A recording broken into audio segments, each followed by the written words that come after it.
Colony की मीरा, उसका नाम सुनते ही सबके जहन में एक खूबसूरत और शालीन औरत की तस्वीर उभर आती थी।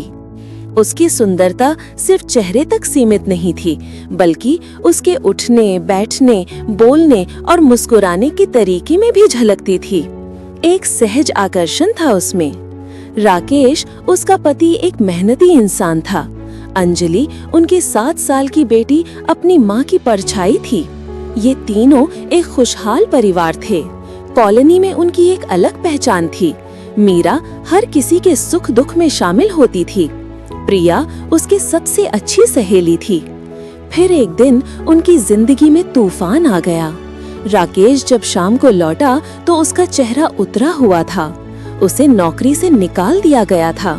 कंपनी ने उस पर कुछ वित्तीय अनियमितताओं का आरोप लगाया था। राकेश ने बताया कि उसके छोटे भाई सुरेश ने पैसों में हेराफेरी की थी और राकेश ने उसे बचाने के लिए इल्जाम अपने सिर ले लिया था। मीरा के पैरों तले जमीन खिसक गई, लेकिन अगले ही पल उसने खुद को संभाला। उसने कहा, कोई बात नहीं, हम मिलकर इस मुश्किल का सामना करेंगे। अगले कुछ दिन बहुत भारी गुजरी।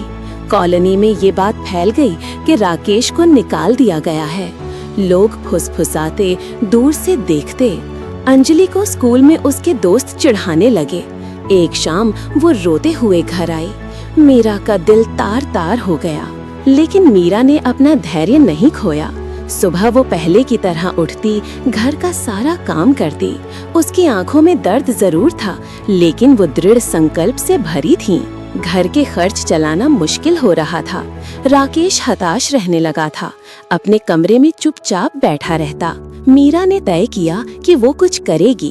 उसने अपनी पुरानी सिलाई मशीन निकाली, जिसे वो शादी के बाद से इस्तेमाल नहीं कर पाई थी। उसने अपनी सहेली प्रिया से बात की। प्रिया, मैं घर से ही सिलाई का काम शुरू करना चाहती हूँ। मीरा दिन रात मेहनत करती। रात को जब अंजलि और राकेश सो जाते तो वो अपनी मशीन पर बैठी रहती। उसकी उंगलियां थकी हुई होती, लेकिन उसकी आंखों में एक चमक थी। धीरे धीरे मीरा का काम चलने लगा। उसने ना सिर्फ सिलाई की, बल्कि अपने हाथ के बने अचार और पापड़ भी बेचना शुरू किया। उसके हाथ में जादू था। उसके बनाए अचार और पापड़ की मांग बढ़ने लगी। दूर दूर से लोग उसके अचार खरीदने आने लगे। शर्मा आंटी ने एक दिन ताना कसा, बड़े लोग अब छोटे मोटे काम करेंगे। मीरा ने पलटकर कोई जवाब नहीं दिया, बस एक शांत मुस्कान दी। इन सबके बीच मीरा ने कभी भी राकेश को अकेला महसूस नहीं होने दिया। जब वो हताश होता तो मीरा उसे सहारा देती। हम इसे पार कर लेंगे, वो कहती। सुरेश, राकेश का भाई, कभी कभार उनसे मिलने आता। वो शर्मिंदा रहता। मीरा उसे देखती और उसके मन में कोई कटुता नहीं आती थी। लगभग 1 साल बाद कॉलोनी में एक बड़ा वार्षिक मेला आयोजित किया गया। इस बार मेले के आयोजन की जिम्मेदारी महिला मंडल को दी गई थी। मीरा को खाद्य स्टॉल की जिम्मेदारी दी गई।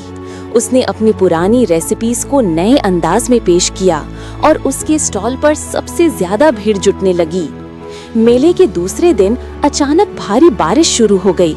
मेले का मुख्य मंच, जहां कार्यक्रम होना था, पानी से भर गया। लोग घबरा गए। तभी मीरा आगे बढ़ी।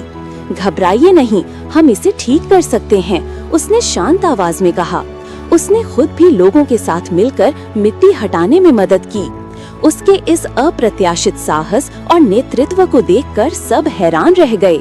उसकी सहज सुंदरता उस पल में और भी प्रखर हो उठी थी। जब कार्यक्रम फिर से शुरू हुआ, तब शर्मा आंटी ने मंच पर जाकर मीरा का नाम पुकारा।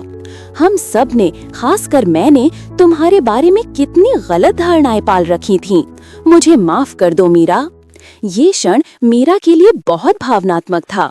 उसकी इस एक मुस्कान ने बरसों के अपमान और अन्याय के कड़वाहट को धो दिया था। उसने अपनी सहनशीलता से सबके मन को जीत लिया था। मेले में सुरेश भी अपनी पत्नी के साथ आया हुआ था।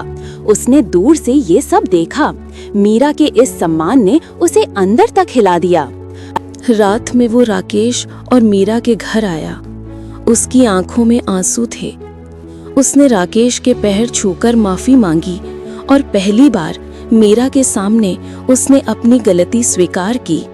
सुरेश की स्वीकारोक्ति से राकेश को बहुत सुकून मिला। मीरा ने सुरेश को उठाया और कहा, जो हो गया उसे भूल जाओ, अब बस आगे बढ़ो। इस घटना के बाद कॉलोनी में मीरा और राकेश के प्रति लोगों का नजरिया पूरी तरह बदल गया। राकेश को भी एक प्रतिष्ठित कंपनी में काम मिल गया। मीरा का सिलाई और अचार का काम भी फलने फूलने लगा। वो अब कई महिलाओं को अपने साथ काम देकर आत्मनिर्भर बना रही थी। अंजलि भी अब गर्व से अपनी माँ और पापा के बारे में स्कूल में बातें करती थी। शर्मा आंटी अब अक्सर मीरा के घर आती, उससे सलाह लेती। गीता मीरा को अपनी बड़ी बहन मानती थी। प्रिया तो हमेशा से मीरा के साथ थी। मीरा ने अपने संघर्ष, अपनी गरिमा और अपनी समझदारी से ये साबित कर दिया था कि सच्ची खूबसूरती केवल चेहरे में नहीं बल्कि चरित्र में होती है। उसने अन्याय को एक बड़े कारण के लिए स्वीकार किया और अपने मौन संघर्ष से उसने न केवल अपने परिवार को बचाया बल्कि पूरे समाज में सम्मान और प्रेरणा का एक नया अध्याय लिखा। मिया कॉलोनी की वो महिला थी जिसने अपने अनकहे बलिदान से हर किसी के दिल में अपनी जगह बनाई थी। वो सिर्फ एक खूबसूरत औरत नहीं थी बल्कि साहस, प्रेम और सहनशीलता की एक जीवंत मूर्ति थी।